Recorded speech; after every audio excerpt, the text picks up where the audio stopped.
There are two dilemmas that rattle the human skull. How do you hold on to someone who won't stay? And how do you get rid of someone who won't go? From Pod 617 Productions, it's Schein On, a presentation of Berkman, Bottger, Newman, and Schein. Now here's your host, attorney Evan Schein. Episode 5 of the Schein On podcast. I'm Evan Schein. We have a fun and absolutely incredible show today. As always, producer Dave, the legendary executive producer of the Schein On podcast, he's on the other side of the glass. David, how are you? I'm great. I'm glad I'm an executive producer. I feel like I get a new promotion every episode. It usually doesn't come with a pay raise, but nevertheless. You should take that up with your boss. Yes, I should. Yeah. Yes. Good to be back in the Schein On Cones of Silence, and just a great show. We do this thing kind of out of order, so you and I already know what happens in the interview. The listener doesn't know yet, but I agree with you. Fantastic. And David, we have a tremendous guest today on the Schein On podcast, Dr. Elizabeth Cohen, the divorce doctor. She is going to join us, and I'll tell you what, this is an interview that you do not want to miss. Dave, let's go ahead and do the docket. All right, let's do it. And now, let's see what's on the docket. Well, Evan, your hometown newspaper, the New York Post, on guess what page? What page would be reporting on a celebrity divorce? I'm going to go out on a limb and say page 6. Page 6 is correct. Yes. Sorry, I meant to give you that sound effect. Anyway, it's Tim Robbins and his soon-to-be ex-bride. The Post reports that Tim Robbins has reportedly filed for divorce with wife Graciela Brancusi, which is surprising since no one knew the couple was married. Whispers began of a relationship between the actor, who's 62 years old, and Brancusi back in 2018. While neither confirmed their relationship, the couple has been spotted on several red carpets since. They've also spent quality time with Robbins' adult children, who he shares with ex Susan Sarandon. So, your thoughts? Dave, I'll tell you what. Anytime we can talk about Shawshank Redemption here on the Schein On podcast, I love it. Look, that's why that's why he's getting divorced. He's getting busy living before he's getting busy dying, I guess. You said it. And look, the fact that in this day and age, Tim Robbins was able to pull off having a secret wife that no one knew about. Yeah. This may be more impressive than sneaking a life-size picture of Rita Hayworth into Shawshank and escaping from prison. Maybe so. Maybe. In fact, look, Robbins was previously married to fellow star actress Susan Sarandon, and they have a couple of children together. And look, when not one, but both your parents are megastars, that's just hard for children. But to give Robbins credit, he has not only managed to keep his children relatively out of the spotlight, he kept his new marriage so quiet. People only found out when a split was announced. Yeah, it boggles the mind. There's a scene in the comic show The Office where the characters of Ryan and Kelly walk into the middle of the office and they announce they're getting divorced. And everyone says, "What? You're not married?" And they had eloped and divorced before they even made it back. But the one thing I noticed is it's just, I wonder whether Susan Sarandon knows. And I can tell you that in my personal situation, I happen to be a divorced guy. I am unmarried. But if I do choose to get married, I would need to tell my ex because I would forfeit my right to be on her insurance plan. that may sound like a small detail, but actually there are some legal, we don't need to get so legal on it. This is a celebrity divorce here, but there might be some legal implications, right, of someone remarrying that such that the ex would want to know or should need to know. I think there's a lot of reasons, right? And you mentioned one of them, health insurance, or the fact that kids exist from a prior marriage. So again, Tim Robbins managed to do something in this day and age, which is almost impossible, keep a marriage secret. Yeah, well, the man crawled through 300 yards of foul-smelling stench or whatever that was. Anyway, so I guess he's quite the sneaky guy. All right, number 2 on the docket, counselor. Kiplinger.com reports an article on divorce tips to avoid a messy dog custody battle.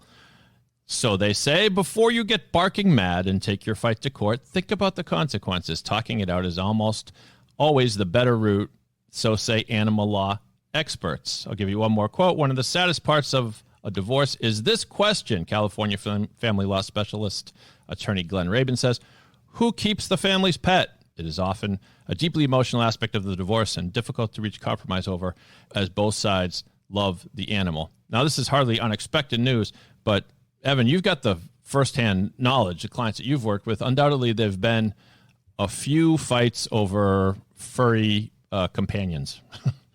Dave, look, I've had clients who love their pets more than I think they love their children, but this reminds me of a case, a landmark case in Manhattan, a 2013 case decided by the great New York County Supreme Court Justice Matthew Cooper. And in that case, there was a divorce, no children, and a dog named Joey. And after much discussion and analysis, the court applied the best for all concerned standard. And the court determined that they would hold a hearing, a one-day hearing, giving each side the opportunity to demonstrate why each would benefit from having Joey, the dog Joey, right, in their lives, and why Joey would have a better chance of living, prospering, loving, and being loved in the care of one party versus the other. And the court went on to note that in rendering a determination, the court would look at the history of who cared for Joey throughout the relationship. I do want to note that the standard for child custody in New York is not the best for all concerned standard, but the best interest of the children. So would stand to reason then that if one party was getting custody or primary custody of the children, they would also get primary custody of a pet? So the pet gets to be with the kids? The analysis was similar. The court made a point to distinguish the standard being applied. But Dave, look, I'll tell you what, I had a case 5 years ago, young couple, no kids, and a standard poodle. And at the time, my client lived in Westchester. And after the split, my client's husband moved to, I believe, upstate New York, I think Buffalo. And they both loved this poodle. They couldn't live without the standard poodle. And it was one of those things where we ended up negotiating a schedule for each of them to see the poodle. And I remember because the exchange took place in Roscoe, New York, which is known for, I think, about two things: trout fishing and the legendary Roscoe Diner. Well, I just feel bad for that poor poodle. He's got to put a backpack on and get on the bus a couple times a week. For kids, how about the dog? I know.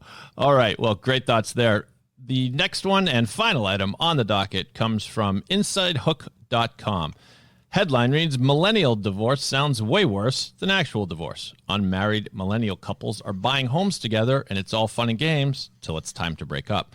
So far, reads the article, millennials have gotten credit for bucking the divorce trend of generations before them. But while married millennials may be staying together, their unmarried peers weathering nasty pseudo-divorces without even tying the knot. So it goes on here. It's just that these millennials are making up their own rules. And this is, in other words, these are millennial breakups, but they never bothered to get married. That doesn't necessarily mean the breakup is any more tidy. What do you think? Dave, there's so much to unpack here. And I'll tell you what, this may need a Schein on podcast episode all to itself. In many ways, this touches on the institution of marriage, what it looks like now, and really a preview into what the institution of marriage may look like in the future. There's two things in the article I want to mention. The article touches on really the financial implications of divorce without a prenuptial agreement. And we've talked before here on the Schein On podcast, the benefits to having a prenuptial agreement prior to marriage to protect assets, protect income, and really you have an agreement that sets forth the terms for how assets and income will be divided on divorce.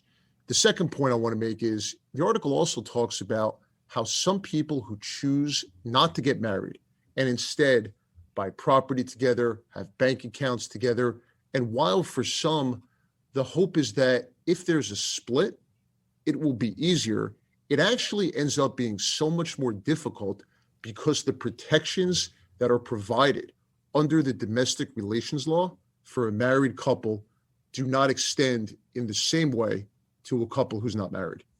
Coming up next on the Schein podcast is an interview that you are not going to want to miss with Dr. Elizabeth Cohen, the divorce doctor. Our featured guest this week on the Schein podcast is Dr. Elizabeth Cohen. Dr. Cohen is a clinical psychologist located in New York City with over 15 years of experience specializing in cognitive behavioral treatment for adults, adolescents, and children. She is known as the divorce whisperer and the divorce doctor, and for good reason, as she has helped countless individuals all over navigate the complicated world of divorce. If you are thinking about starting the divorce process, going through a divorce, or trying to navigate post-divorce life, co-parenting, the world of dating, Dr. Cohen is someone you absolutely want by your side. Dr. Cohen has been featured in the Wall Street Journal, NBC News, the New York Post, the Huffington Post, Thrive Global, and many other media outlets. She is also a contributor to Psychology Today. Dr. Cohen has a book coming out in April of this year titled Light on the Other Side of Divorce. And I know I'm excited to share this book with my clients, and I can't wait for the release. She's nice enough to join us. I appreciate the time. How are you? Good, Evan. I'm so happy to be here. Thanks so much for having me. It's great to be here. Of course. I appreciate that. And Dr. Cohen, I want to start by asking you about COVID and relationships. And as we approach the 1-year mark of COVID and really life in quarantine and a life for so many of us, which has been isolating, lonely, challenging, substitute whatever adjective you want, it's been hard. And if you're going through a divorce, it's even been harder. And there's been a lot of articles written about the effect of COVID on relationships and marriage. Are divorce rates going up? Are they going down? Are couples staying together? Or are they splitting up? So I want to ask you, what are you seeing? What's fact? What's fiction? Yeah, I'm really glad you brought this up, Evan, because the data isn't fully out yet. But we have to remember that during March, April, May, courts were closed, right? So we have this big backlog. So I wonder what you think, but I think that some of it is a backlog if you see the increase in numbers. I'm not sure it's directly related to COVID. I will say that this is what I'm seeing is happening. Many people who are in relationships that are struggling had ways of coping before COVID that were quickly taken away. For example, I have a client who really felt not emotionally connected to their partner. And they would go to work and they had this really great friend. They called it their work husband. And they would chat. There was nothing romantic. It would just knew what was going on with the kids, would always chat. And she felt filled up. So then when she went home, again, not consciously, she wouldn't necessarily need that much from her husband. March 15th comes, no more work husband, or the work husband over Zoom. It's not the same thing. There's no water cooler, right? Yep. So that way of getting your needs met, or meeting with your girlfriends or male friends on a Wednesday night and a Friday night, like all of these things that sometimes sustain people in relationships where they're not getting enough was not there. And so I do think that people were, their experiences of wanting to potentially consider divorce was sped up. So that's how I see it. I see it more as, we know from our work that it takes people a long time to decide. They don't decide on Monday and come and file for divorce on Friday, right? There's a time in between. I think COVID has kind of sped that up. That's what I'm seeing. And that's such a great point. And I've been saying here on the Schein podcast, and what I'm seeing in my practice, that I think we're going to see really the effect or increase on divorces, the effect of COVID on relationships. We're seeing it now, but I think we'll see it really down the road whenever life goes back to normal, whatever that looks like, right? Whenever people are spending more time out of the house, people are going to an office, going to gyms, going to restaurants. I think that's when we'll really see the effect and fallout and really the impact of how COVID affected relationships. Absolutely. And I think that I have a couple of clients, and maybe you do too, Evan, who sadly were getting separated right when COVID hit and now have been stuck in the house with the person they have decided they're going to divorce. There's probably nothing worse, right, than that. And so I think a lot of people who might want to are going to wait until there can be more freedom. Well, absolutely. You make such a great point. And I think there's also an effect kids are learning remotely, right? Schools, it's people are working from home. I have clients who are asking me to speak at 6 a.m. or 10 o'clock at night because they have no time to talk. And so they're going for walks, around the block or walks in Central Park just to have conversations with me, their divorce attorney. And I think it's a hard time for people emotionally, financially. And you're right. You take the person who was contemplating divorce early 2020, and then bam, COVID hit. And any plans to move forward were really put on hold in terms of separation, transition, and that has to be super hard. It's so hard because the feelings haven't changed. In fact, the resentment might have even gotten worse, right? Or the feelings of disconnect are getting worse, but the physical environment isn't changing. And I know we're going to talk a little bit about kids. And I'm thinking also, I hadn't thought of this until you just brought this up, which is what it's going to be like for parents who just spent all this time co-parenting in the same house, then to tell their kids they're separating. Because I can really, part of what I always say to clients when they're going to tell their kids is, remember, your family is incredibly important, but they have a whole other life, right? They have friends, they have school. So remember, they're not going to be thinking about the divorce all the time. But if they don't have anything else. Well, and I think if we're going to touch on that, and it's a perfect transition. Why do parents struggle getting on the same page, delivering a unified message to their kids? Mommy and daddy are separating. We're going through a divorce. Here's the plan. Why do parents in high conflict relationships have so much trouble separating themselves from the conflict, getting on the same page, and really delivering an appropriate, unified message to their kids? I'm so glad you're asking this question. And I think I have a deep amount of empathy for people who are going through this. This is why I do the work that I do. If you have so much resentment towards your ex that you want to say to your kids, your father is doing this to me, please come to me first. Let me help you work through that resentment and rage and anger. The reason why people do that is because they have unprocessed anger and they think that getting their kids on their side is somehow going to make them feel better. And I am here to say the worst thing you can do for your child is to talk smack about the other parent. I might even ask you to repeat that because that is so important, because I litigate for a living and I'm in court. Before COVID, I spent more time in a courtroom than in my own living room. Now it's in a virtual world. And every judge, the first thing a judge is going to say, don't speak negatively about the other parent. Don't discuss the case or your litigation with your kids. So I'm going to ask you to say it again because that was brilliant. It was brilliant. Yeah. Your kid is not your friend. Never, ever, if there's one rule, never, ever talk smack about your ex to the other person, to your child. Do not talk smack about your ex to your child. They have to have a relationship with both of you. You are hurting them and setting them up for a very uncomfortable situation if you talk negatively. When you had at work a coworker who talked really poorly about your boss, and then you would go in for a raise and didn't know what to say when you went to talk to your coworker. Sure. Imagine that times 1,000, right? Your children, to be connected and healthy individuals, need to have a relationship with both parents, period, end of story. And even if that parent's, can I swear on this? Sure. Even if that parent's an asshole, even if that parent is not thoughtful, they still need to have a relationship. My old therapist, when I was in therapy, I would say, I just wish my ex was dead. Like if he was dead, it would be so much easier. And she said to me, you know what? Even if he was dead, the kids would still have a relationship with him.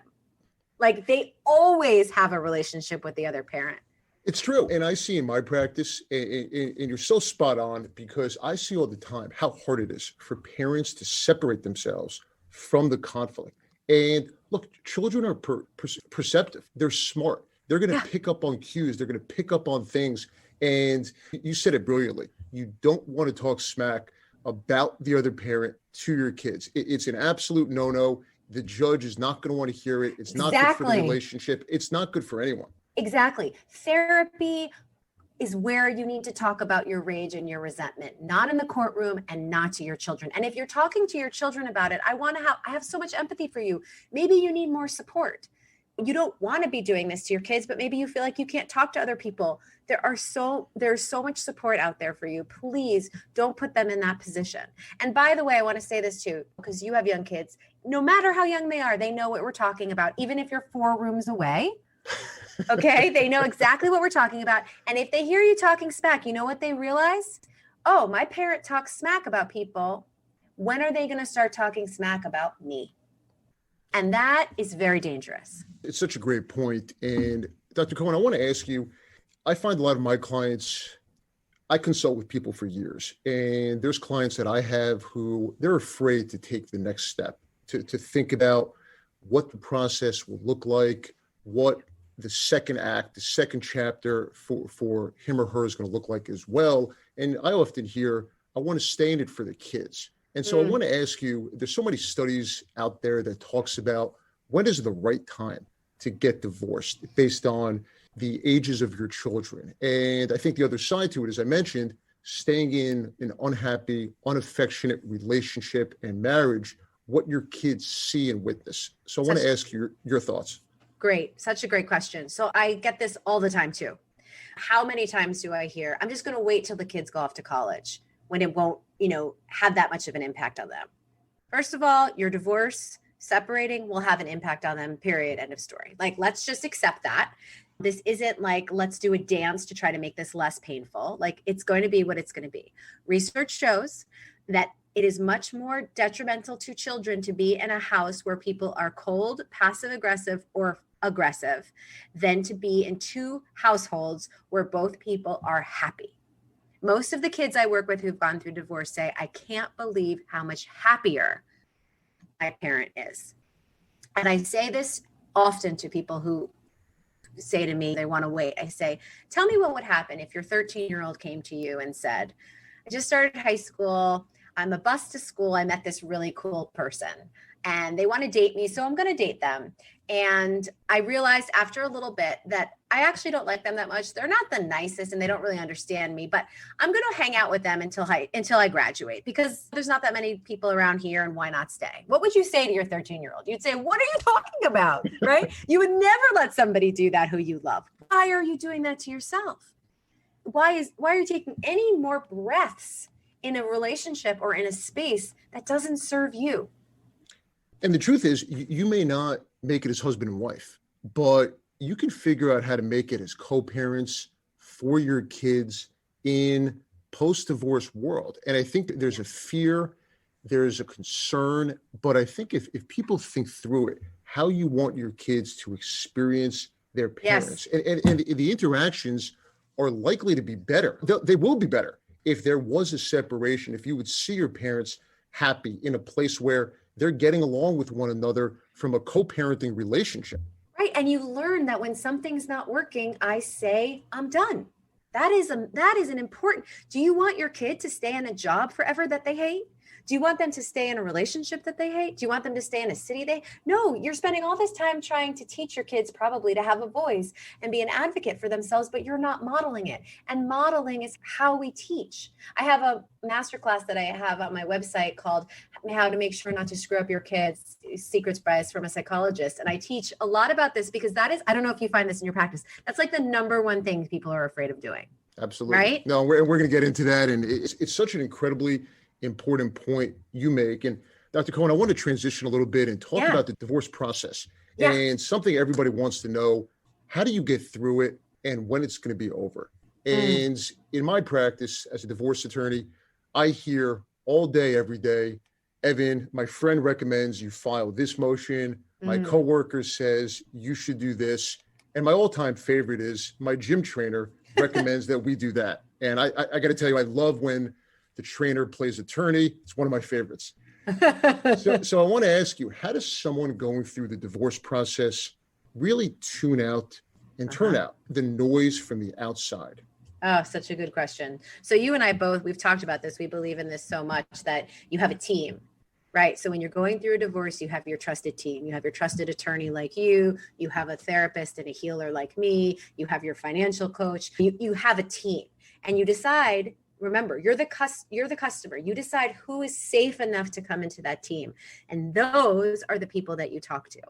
I really want to point out that we have a tendency to go to people for advice, especially if we know they're going to give us bad advice. I don't know why we do this, but we usually know exactly what people are going to tell us. Think about all the people we know in our life. We know what they're going to say. And we go to the people, I call them naysayers, who are going to be more negative, because I think somehow we think then we can convince them. I'm not exactly sure why we do this, but we constantly do it. Go to your cheerleaders. Go to the people who believe in you. Go to the people who know you can handle anything. Anyone who wants to shit talk your ex, don't talk to them. Anyone who wants to talk to you about how terrible being divorced is, don't talk to them. Stay around people who believe that you can move through this. Such a great point. And I have to tell you, I've never had a trainer agree with me yet on the best course of action.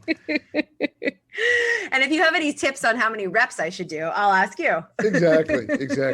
Dr. Cohen, I want to ask you about the feelings that people have when they're going through a divorce, and whether it's loneliness and a feeling of loss. And I know you work with women and men as well who are going through a divorce, and you offer such wonderful support groups and really a community for people either who have gone through the process or who are currently going through it. That feeling of loneliness and loss, how real is it? And how can being part of a support group where other people have gone through it and people are really working with someone who specializes in helping them get through this, how important is that? I think it's essential. I think one of the things that really differentiates me from a typical divorce coach is that I've been trained as a psychologist to work on loss and grief. Divorce coaches are wonderful, and they have been trained to focus kind of on the future a lot. I can do that, but I also really want to focus on, what are you grieving? What were you hoping was going to happen that didn't happen? Very often, I wonder if you see this in your practice, Evan, I feel like people jump over that part. And then I like to say, like, it comes out sideways. That's what some of the, I think, rage at court is too, is like unprocessed grief. Like, we need to know that even though you hate this person now in high conflict, at one point, you wanted to have a life with them. And where we have to honor that. We have to honor that you went through that. And so I think you can have that with an individual therapist or someone like me, or you can also have that in a group. So you, as you were saying, with support with other people, you can see another person going through it and think, oh, I hear the grief in that. You don't just hear the anger, you can hear the sadness and the grief. And I see it all the time in my practice where the stuff and things that people are fighting over, people lose sight of the fact that you're right. At one point in time, you said, I do. You got married, you had kids. And I think people, unfortunately, and very easily lose sight of what's important. And the conflict that they're embattled in, it just absorbs every thought, every waking moment. Going through a divorce, it's a full-time job. It is very hard to navigate the ups and downs of the process unless you have the benefit of education, support, and as you mentioned, really the right team and right professionals in your corner. Absolutely. I couldn't agree more. Dr. Cohen, I want to ask you about the importance of physical and mental health while going through a divorce. And to me, this is so incredibly important. I have clients who are avid runners, swimmers, do yoga twice a day. I have clients who box, which is my all-time favorite thing. Oh, cool. I'm totally lost without boxing in a gym right now. I absolutely love it. Oh, yeah. And for others, maybe it's playing the guitar or listening to music. Now, divorce it's a process that it's filled with many emotions, highs and lows. And I always tell my clients, find time for yourself during the process, right? Find things, do things that give you pleasure, whether it's going out for dinner or spending a night out with friends or family. Don't lose sight of yourself during the process and find time to do things you love. How important is that? Well, they're lucky to have you as an attorney, someone who focuses on that's really lovely. So I'm really lucky to have you. I think it's essential for what you said earlier about how going through a divorce is a full-time job. So you have to know everything about your finances and you have to understand the legal world and you're just overwhelmed and you're having huge emotional waves and shifts. So self-care is essential. I do want to say that the way that I teach self-care is to be really specific and start really small. So people will say to me, I don't have time to do self-care. I don't have time to do something for myself. Or they'll say, what the hell does that even mean? So I'll say, okay, do you like taking a bath? Sometimes in New York, people are like, no, my bath is disgusting. In New York City apartments. Which is a whole other issue, but sure. Exactly. But okay, let's say you like taking baths. Okay, can you take a bath for 15 minutes 3 nights a week? All right, so really specific, really recorded. And then can you keep an eye on how you feel when you do that? You mentioned moving your body. I like to talk about moving your body because we need to move emotions through our body. And research shows that especially if you're going through depression, if you do physical exercise, cardiovascular exercise for 4 to 5 days a week, it has some antidepressant effects. And so I do encourage that, but a lot of people are like, I don't have time to run. Okay, walk around the block every morning. That's it. So really small, I would say, yes, self-care is important, but start small. Otherwise you'll blow yourself out and you won't be able to do it. Oh, it's such a great point. And Dr. Cohen, I want to tell you a little story. I had a client I've been consulting with for about 6-7 months, probably since summer of 2020. She called me the other day and she was just served with divorce papers and 3 kids.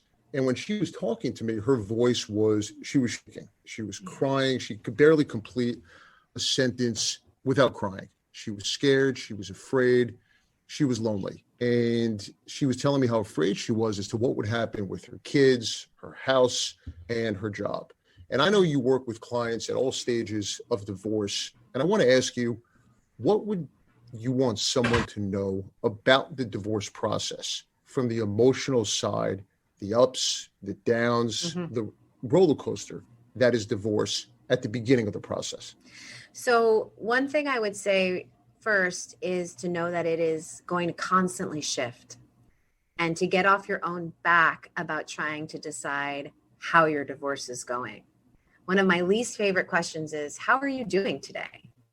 The answer to that is, well, this morning I was bad. Right now I'm feeling kind of joyful. Later I'll probably be sad. Like, just to be open to the fact that there is no one right answer, and to notice when you're shaky, and to notice, I'm feeling really scared right now. Just to name the emotion. With the person who called you, one strategy I would suggest in that moment would say, okay, take a minute. Do me a favor. Anytime someone feels overwhelmed, I say, do me a favor, look around the room you're in and see if you can spot 3 blue things. Okay, and now see if you can spot 2 red things. And now let's see if you can spot 1 yellow thing. What it does is it helps slow down the nervous system and ground the person in the moment. None of us can imagine managing a divorce on day 1, because we don't manage a divorce on day 1. We do it 1 hour at a time. I love that. And you mentioned the tips, the advice, the strategies.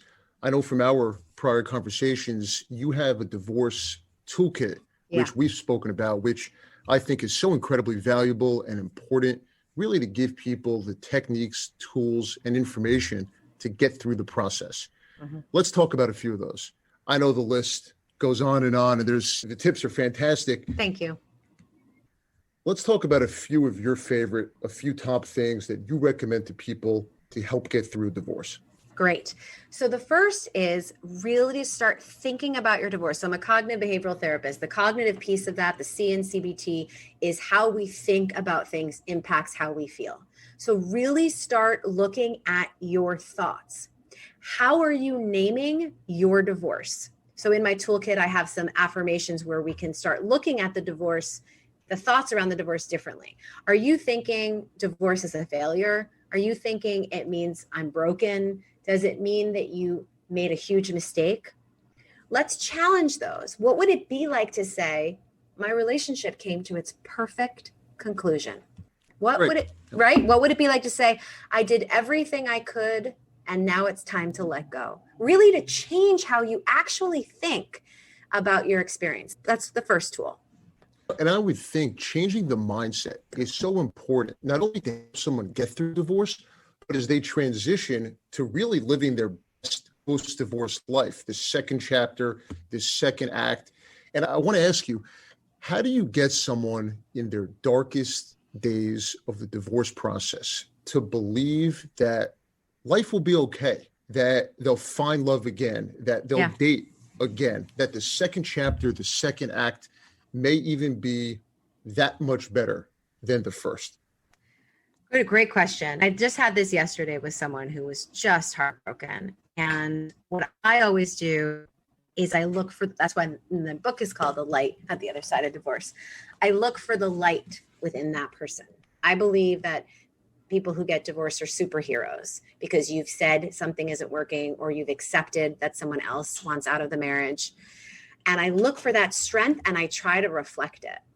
So I would say, in this case, it was that this woman she just happened to flippantly mention that her son was a concert pianist. She mentioned it when she was saying something negative about her ex, actually. And I said, wow, you helped him become a concert pianist. Tell me about when you sat with him. Tell me about what you did to help support him. So if you can focus on something about yourself that is a strength, having nothing to do with the marriage, you are tapping into your light and your possibility. The problem is when you've been in an unhappy marriage for a long time, your light gets dimmed and dimmed and dimmed and dimmed. You can't even see it anymore. So look for your light. I love that. And I love your word choice of superhero, because I think anyone who gets through a divorce and could find the positive and find the strength to move forward with kids, without kids, and to be happy on the other side, I think it's absolutely incredible. And your word choice of superhero is spot on. Thanks. And Dr. Cohen, I want to ask you about your book, which comes out on April 13th, 2021, titled Light on the Other Side of Divorce. And as I mentioned, I'm excited really for my clients and for so many people out there to get their hands on this incredible book, as it's filled with tremendous insight and advice. Tell us your inspiration behind the book. Thank you. So my inspiration behind the book was really my story. So I got divorced 11 years ago, and this was before there was a lot of resources for people. There's still not a ton. There's a lot of divorce coaches, but there isn't a comprehensive program. And I remember Googling like divorce recovery program, and I found nothing. I actually found this funny like retreat in upstate New York that was run by a elderly lady. It was very funny, but I couldn't find anything. And so I was fortunate. I'm very privileged of having a PhD. And so I was able to connect to people and do some work on my own and piece something together, but I didn't want anyone else to have to do that.